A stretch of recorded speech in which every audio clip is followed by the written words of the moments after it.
Naniniwala si National Security Council Assistant Director General Jonathan Malaya na hindi bubuwagin ni Pangulong Ferdinand Marcos Jr. ang National Task Force to End Local Communist Armed Conflict o NTF-ELCAC. Muling umugong ang panawagang pagbuwag sa NTF-ELCAC kasunod ng deklarasyon ng Korte Suprema na ang red tagging ay maituturing banta sa buhay ng isang tao.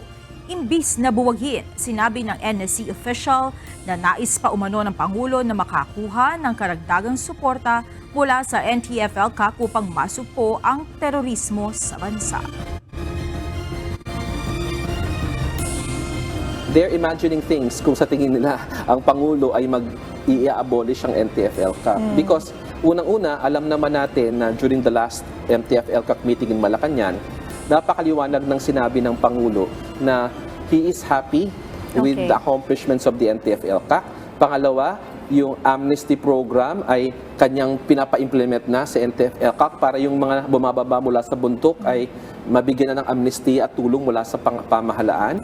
Pangatlo, sinabi din ng Pangulo na tulungan, dagdagan yung pondo para sa lahat ng barangay development program